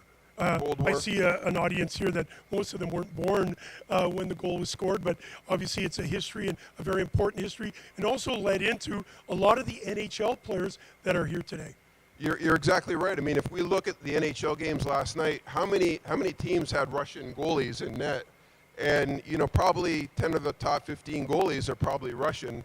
But really, the genesis came back, you're looking back to 1972, which we'll talk a little bit about. And the legendary goalie Vladislav Tretiak, who we'll also talk about, was a big part of that. But, you know, when we did our last podcast, we talked about the 50th anniversary. 50 years, can you believe it? Obviously, very important. It was at the bottom line where we sat. I do a podcast called Gooch Live on the Hockey News, and obviously with Paul Rosen, we interview a lot of people about the game. And that particular event was extra special. Of course, we had just lost a couple of players from that series. One of my very dear friends who we lost this year, Ron Ellis, and I had some great discussions about Peter Mahovlich and Frank Mahovlich in the hotel eating peanut butter in Moscow, and the Russians had stolen all their Molson Canadian, so they were actually drinking milk and eating peanut butter and jelly sandwiches after the victory. Now, anybody who has their beer and their meat stolen will definitely get ticked off, and that'll motivate you, right? Yeah, no question. But anyways, that led to a 50th anniversary book, which I did on Gooch's live podcast, and that was called When Canada Shut Down. And what was interesting about that was we had both a Canadian and a Soviet perspective, so we got interviews from both sides. And, you know, when you're writing a book, you have an outline of what you think you want in there. And at times, there are certain stories that get pushed off at the end. And so one of those stories was about Tretiak. And, you know, it was really interesting that when you look back at Russian hockey, one of the things that the Canadian scouts said was the Russian goalies had a bad glove hand. And, you know, Gooch, if you remember back then, Russian hockey sticks were terrible. Oh, no question. They were awful. And so if you think about being a goalie in a Russian hockey practice, you're not going to get the hard shots like a Bobby Hull shot or a Bobby Hull or a Frank Mahovlich. And so what would happen is, because you're not getting those great shots, your glove hand is getting neglected because the sticks are so bad. And so one of the stories that I heard back then was that the Russians, leading up to the games against Team Canada, they made a hockey shooting machine to practice on Tretiak's glove hand. Well, you know, another part of the story, sitting with Ron Ellis and hearing and finding out, Canada did send a scouting team to Moscow to check out Tretiak to find out what type of goalie he was. And little did anybody know, his stag was the night before the game. So when the scouts got to see him, Mr. Tretiak had a couple of pops that night earlier and didn't have the greatest game. So when the scouting team came back, said, oh, we've got this goaltender. And obviously we know what he did against not only Team Canada, but of course in his illustrious career. That might have been one of the best sandbagging stories in hockey history. And of course, everybody thought Tretiak was like a junior B goalie, and he ended up being incredible and being legendary after that. But one of the other stories that came about in my research, and for a lot of you, when you think about the self-improvement industry, we all want to get better at whatever field we're in, whether it's a hockey player, whether it's business or a coach. And one of the things that I learned about was that in 1970, not only did Tretiak, he went on to get his undergraduate degree, which was kind of rare for hockey players back at that time. Absolutely. But he was influenced by his mother, who was a phys ed coach in Russia. And so not only did he get his undergraduate degree in physical education, but he went on to get his master's degree, and he did this paper, what was called, in some ways, How to Be the Best Goalie That You Could Be. Yeah. So could you imagine that? A hockey player back in the 70s doing something like that? Well, today all you do is turn on your cell phone and you learn everything, whether to be a goal scorer or a good goaltender. Yes, he was a very I was blessed to have the opportunity to meet him a couple of times in some of the events. I was over in Moscow, believe it or not, in the Red Square. A guy named Scott McPherson, along with Phil Esposito, had a bunch of guys go over, and because I played in Europe, they'd asked me to participate. So I was actually playing on the Red Square, and we went to Lizhnitsky Arena, and I'll tell you what, I only saw it as a young kid. Remember the rabbit ears and the black and white TV, and I walked into this arena, and I was in awe, realizing this is where Paul Henderson scored that goal with only seconds to go to win it. And a lot of people don't realize that that was the first of its kind. And then when the Americans won it in 1980, they made a movie over it, for God's sakes. Right. They win one trophy, and they would make a movie. It must have been an amazing feeling being at that place of history that we all witnessed, even when we look at black and white and other videos. But, what was really amazing about the Tretiak story was how he looked at being a goalie. And he looked at it from a very holistic perspective. He didn't just think about it. First was about goal setting. He talked about, my goal was to be a goalie for the Russian national team. And then he talked about, well, who are my idols, or who do I look at who are other great goalies? And he looked at the NHL. He looked at people like Jacques Plante. He looked at people like Crozier. And so there were so many goalies that he studied to find out how to be more effective. He also thought about what did he need to do from an equipment standpoint. How did he need to be better at his angles? And so in addition to that, and this is before the self-help industry was back in the 1970s. And again, so importantly, these were books. Today you just click online and you have everything, and it's instant. Right. So he talked about the emotional intelligence aspect of, when things go wrong, and especially if you're a goalie, you have to be mentally strong, right? And he had the emotional intelligence to say, how do I react if I let a goal in? And of course, he let two of the biggest goals in hockey history, in the Olympics in 1980, and of course the Paul Henderson goal. But he basically put together 50 or 60 pages of incredible information about how he would be the best goalie that he could be. And when you think about that, Kerry, how many people have done a paper on their career? How many you can think of? Maybe 3 in a lifetime, if that. That's exactly right. And so one of the reasons why this story didn't get published when Canada shut down was because we had so many stories about Tretiak that we didn't want it to overload the book. Right. It would be an imbalance about, Tretiak versus the whole series. Yeah. So, 2 years after, I thought, this is such an important story for people to be mindful about how to be more effective in whatever's important to them. And that was really the inspiration for the Student of the Game Mindset book that's coming out in the next couple weeks. Yeah, of course, and the game has evolved since then, and these mental aspects of the game have become so much bigger. So the book that you're writing right now, tell us why it's so important that our youth today read books like this to understand their place in whatever sport they're doing. You know, I think one of the things is we have so much more access to our heroes than we ever did. I mean, you know, back in the day, if we wanted to watch a game, we got Hockey Night in Canada and maybe a game on Wednesday, and then we might get the box scores, right? But The other night, did we not watch 18 games every team or so? No, 32 carry the one. I didn't get to school very good, but there were an incredible amounts of games, all where you could watch it on your phone, your iPad, your computer, or your television. Right. And you know, kids are learning some amazing things these days. From a skill standpoint, there's no limits. They're learning things like the Michigan, which, you know, nobody even thought about back in the day. But it's broader than that, though. We need to understand how to receive feedback. You know, it's not easy to hear from a coach constructive criticism that helps us get better. It's not easy to think about adversity. So if you're not feeling good, you know, people get depression these days. How to seek help if we get head injuries, and maybe we can talk in a second about stop concussion. How do you get support and the resources that you need to be the best that you can be? So maybe you can talk a little bit about what your feedback on stop concussions. Before we get into that, I'd like to, obviously, student of the game mindset. As we grow, whether it be in sport, in business, or in life, and we're trying to teach our younger players or athletes to become better people, in this day and age of the participation medal, how hard is it with the youth to understand that you want to better yourself every day? It's not about beating the other person. It's about being better yourself, because it's not only as an athlete important, but also as a father or mother in the future, or a leader of our country. Talk to me a little bit about that dynamic, because it's got to be really difficult. If I'm participating in a sport and we come in first, we get a medal, and if we come in last, we get a medal. So the meaning is a lot different.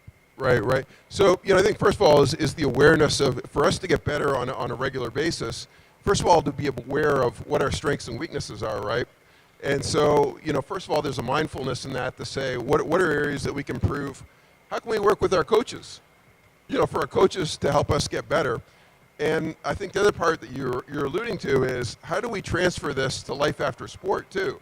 So that, to your point, we become better humans, we help others, and it's not just about being the best hockey player, but how can we be better in whatever field of endeavor we choose afterwards. So I'm now the head coach of the Melbourne Ice in their pro league from March to August, and then when I come back, I donate my time to an organization called the King Heights Academy U18. One of my players is here, Nicholas Startsev, and one of the things that I realized when I went from the pro to obviously working with youth, another one all the way from Spain, Roman and Liam Fraser. One of the things that I noticed was the difference between being with pros and being with these youth. My role as an assistant coach is not to get the wins and losses. That's not. What I'm there to is to obviously progress their skill development, make sure they fall in love with the game, make sure they have fun, but more importantly, understand the sport is only a game, and there's more to the game than just being a sport. It is the learning experiences. You know, we say, oh, you get the intangibles. The intangibles are working together in a team, and I think student of the game mindset probably addresses that and says, listen, it's not an individual game.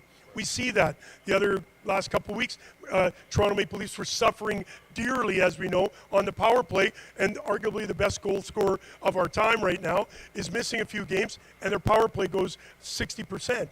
So it's now we understand it's more of a unit, it's more of a team than an individual. Love to hear your ideas on that. Yeah, that's a great example. By the way, the similar with when Connor McDavid went out, right? Yes. McDavid goes out, and of course the team starts getting better, and people joke, say, well, maybe the team's better without McDavid. No, let's be realistic. That's or Austin Matthews, come on. Or Austin Matthews, two of the greatest players. But to your point is, you know, when we play as a unit and there's awareness of how we can make each other better, you know, we all become so much more effective. And I think There's so much to learn and so much to be aware of. Sport is such a wonderful vehicle.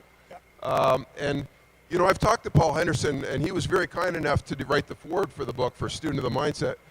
And, you know, one of the things that he shared with me, and I really like this, he still gets together from a leadership standpoint with other individuals, and he said, you know, we don't always feel our best. And one of the things that's important that he still does to this day is he checks in with his friends to see how they're doing. And I thought, wow, you know, somebody who's a legend in his time, he still takes the time to see how his people are doing from an emotional standpoint and how he can help them, and that's part of being a great teammate, right? Well, I met Paul Henderson on several occasions with Ronnie Ellis, and one of the things that he taught me is just give a hug, because you just never know when somebody needs that. As we go on about the book, I just also want to say, because I'm coaching this international team, we've got players from Spain, from Russia, from Melbourne, Australia. It's also a new dynamic for these kids because the game has become global. When you and I played, or when we came up as a youth, there was only Canadians. There were no Americans or anybody from any other parts. So now you have a different mindset, very similar to your book, where there's a different culture, there's a different language, there's a different meaning of the game. How do you address that in Student of the Game mindset? Yeah, I think one of the things, one of the phrases or terms that I use is called diversity in thinking. And so if you think about it, first of all, from a brain standpoint, we all think differently. Some people are very linear in nature, some process very differently, but ultimately we all have different experiences. We have different knowledge bases. We come from different countries. And so in doing so, there's a great opportunity to share what we know with others. And what I suggest in the concept of diversity in thinking is if we collaborate and we put our heads together, we're able to share ideas and concepts that maybe we wouldn't have learned otherwise. And Carrie, when you think about all the experiences that you've had as a pro and all the different people that you've learned from, you know, we can't do it alone, right? And if we have that mindset of it's not just about us, it's doing as a team and we can't do it alone, we'll all be much more ahead. Well, no question. I went over to Europe at a young age. I was not the greatest student. I passed grade 12. I passed in grade 6 twice. So I was able to travel over to Europe and become worldly educated. I was there the day the Berlin Wall fell. So the sport gives you more than just the game. And I think when you address it in Student of the Game mindset, it's so important that everybody that participates, whether it's the player, the coach, the general manager, the administration of the team, the parents, it's so important that we all understand why we're there and why we're there at this moment. One of the things I want to ask you is, you know, when you think about all the different locations some of your players are from, sport, and in this case hockey, is such a great connector. Like, would they be able to have those types of conversations being from different countries, because hockey is something that it unifies them? I wonder what your perspective is like when they have different life experiences. The only difference is it becomes a language barrier only, I think. Ice hockey, as it's known outside of Canada, the reason hockey is known as field hockey for us, the differences are very, very minuscule. The game is the game. We know back in the old days it was, you know, the Cold War versus us. Now today it's a very global game, and it's no more, look at the Russians, you know, they come as a 5-man unit. It's really diverse now, and I think that's the difference between then and now. And of course, the internet has changed it completely. And you watch the game, watch Connor McDavid, Cale Makar, these players, the way they can skate, the game is so more developed. Everything's faster, they're bigger, stronger. We always hear that. You know what? It's true. And so I think that's what's great when you get this global game and you get people from all different countries with different mindsets, different ideas. The game can only be better. Because if we only stick in that one lane and we don't see the diversity of the game, for when the Russians came back in 1972. I know we're going to talk about the Treacy story in a minute. Think about it. We as athletes in those days would come into training camp with a big fat beer belly and get in shape. Today, it's 12 months a year. So when Team Canada 72 showed up to training camp, none of them were prepared for what they were going to experience. Not one of them. They all said, we stopped smoking and drinking the day before we got to camp, and then we used camp to get in shape, whereas the Russians were already in mid-form because they practiced 11 months together as one unit, living together. So things have really changed since then. You're totally right. And you know, back then when they saw Tretiak bouncing a tennis ball off the wall, they thought he was crazy. They said, "What is this guy doing?" But really, there was an eye opener to say, to your point, that training has become year round. But not just that, but cross training, because back then, you know, the Russians played a lot of soccer. They did a lot of basketball. But the other interesting thing that I learned in my research was they also played a lot of chess. And so they were using their minds to think strategically about playing the next move forward. And that was really interesting to me, how they not only did it physically, but also mentally and intellectually. Hey, listen, talking politics when you talk about chess, just imagine Putin and Trump having a chess game today. Hey, listen, let's talk about Tretiak, the untold story. We still never had the opportunity to see him play in the National Hockey League. Some outside the game think he could have been one of the best ever. Obviously, we won't know that because of the fact that that he wasn't able to perform in North America outside of obviously the global game. Man, he had some incredible stats that just show that he is a goaltender that would have dominated, as did Hasek in the National Hockey League. I think he would have dominated. We didn't nickname you the Dominator. We just call you Gooch. I said Dominator. No, but so talk to us about the untold story, because a lot of people are still mystified by this word Tretiak. Because they didn't get to see him mainstream. They only got to see him maybe in the Olympics, sometimes in the World Championships, but we really didn't get to know him until he came over to North America and became a coach or a goalie coach for the Chicago Blackhawks. Yeah, not everybody knows the story that that in 1984, the Montreal Canadiens drafted Tretiak. And so what's really funny about that is, if you think in the final Game 8, it was Ken Dryden on one end of the rink and Tretiak on the other, so Montreal versus the Russians. And that year in 1984, not only did the Montreal Canadiens draft Tretiak in the later rounds, they also drafted Patrick Waugh, which was probably not a bad pick, and they also drafted Sidney Crosby's dad. Okay. And Sidney Crosby's dad was a goalie back then.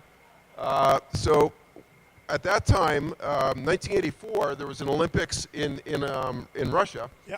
And so that was Tretiak's final gold medal that he won during the Olympics.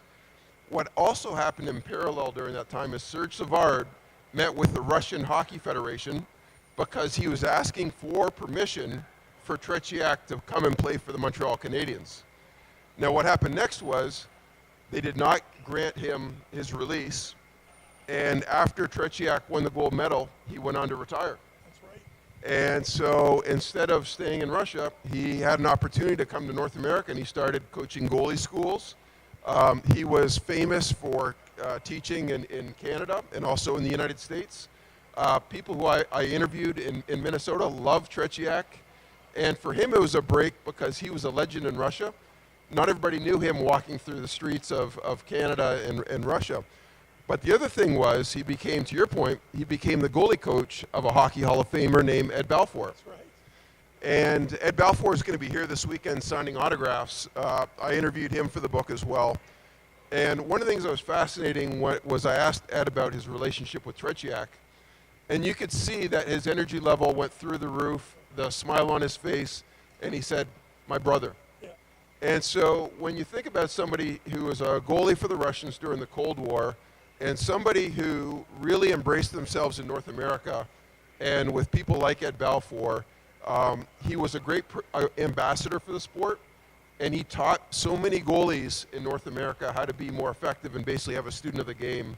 And it's unfortunate he never got to play in the NHL, because that would have been a wonderful story. So just before we wrap up and we discuss what principles or lessons have been learned through the time of the Tretiak, I want to ask you this question. Just think, if Tretiak had been an NHL goaltender, we had Bobby Orr changing the way the defensive played. We had Gretzky changing the way forwards played. Yes, we had goaltenders like Hasek, the Dominator, the way he played. But before that time, Tretiak, I guarantee you, would have changed the way most goaltenders played at an earlier state, because he was non-conventional, yet very, very stoic. And he was also, you have to remember, he was very tall for his time back then. He was over 6 feet tall. Him and Kenny Dryden standing together. Yeah, they were both rare goalies. And so I guess the other side of it is Tretiak was ultra fit. I mean, he was just a tremendous athlete. Back then, goalies weren't known for being great athletes. So he, to your point, he would have been really switched the mindset and the preparation of how goalies were in the NHL. No question. All right. As we get close to the end, obviously the author, Sean Mitten, wrote the book, Student of the Game Mindset. What lessons have we learned? Obviously through the Tretiak untold story, but also the fact of the international game growing the way it is, and we having to look at the sport, hockey, and other sports differently because there is this incredible global influence. You know, I think one of a couple of things that I teach in the book is first of all, you know, the more preparation that you have, the more confidence that you will drive. The more confident you are, the more success you'll have. But I think also when we think about we can't do it alone, so we want to work with our teammates, we want to work with our coaches, but we also want to be resourceful. We want to identify opportunities for improvement. And you mentioned earlier about how the internet has changed everything from a sports standpoint. We have great opportunities to ask the right questions for us to be more effective. And the great thing is once we identify these things as athletes, as hockey players, or other sports, we can then transfer that to other areas of our life.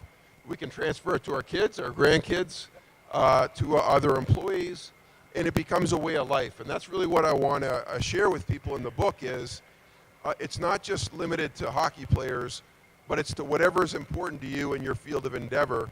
And I think if we have that mindset and we're resourceful, then we'll all have a level of success that we can enjoy and have a great life. Well, the principles in hockey apply to all of it, whether it be an occupation, whether it's our life, the principles that I learned with teamwork, the camaraderie, the having a goal and building towards that goal and how to achieve that goal, so vastly important. So my last question is to you, how do we learn more? I know we buy the book and understand it, but you're more than just writing a book. You're more than an author. So if I'm out there and I want my young boy or girl or my teenager to be better, not only at the game, but thinking the game, how do they go about that? Yeah.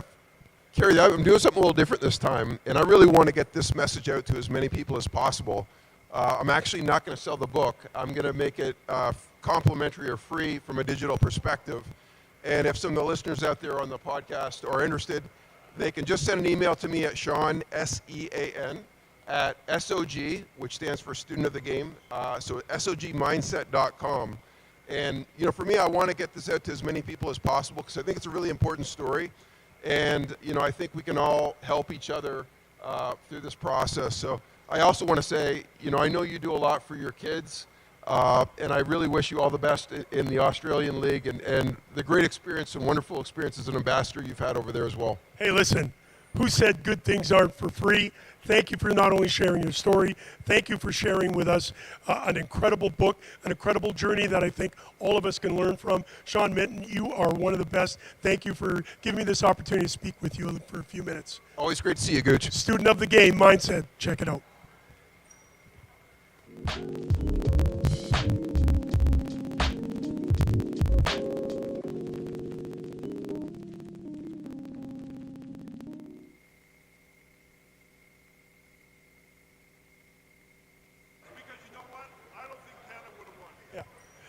What a great question. I'll allude to a different story that comes back to it if you don't mind. I had the opportunity, I played in Germany at an older age and had an opportunity to play against a reunion team from Team Soviet. And so they had a bunch of the players come. I can't remember all the names, but the defenseman with the big mitts, we got an opportunity to sit together. He brought a bottle of vodka, put on the table, and said, I want to tell you a story. And he told me the story about how that moment demoralized the club. They had never seen anything like it. And he said, we as Russians, we only wanted to beat the best at the best. And that the Canadians had to take one of our best players out by a dirty play. And it was a dirty play, Bobby. There was no reason for that. And that's what we try and teach now. It's actually a teaching moment. Some people think it's a negative, but it's also a teaching moment to say to these young men and women that are playing the game today, listen, if you're going to be the best you are, whether you be Connor McDavid or you're a third-line player or you only play beer league hockey, you've got to better yourself. And when you play against the best, beat them at their best. don't beat them because you injure them. And so I think it's really important to understand that could have been a very defining moment. But also, don't forget Bobby Orr was at that time, had a knee injury, and Bobby Hull was not able to play because of the WHA. So I think there were negatives at that time that played a role. And, Bobby Clark was a great man, but that was a bad, I think it was a defining, for sure. Any other questions? Great job. Well done. Thank you, everybody.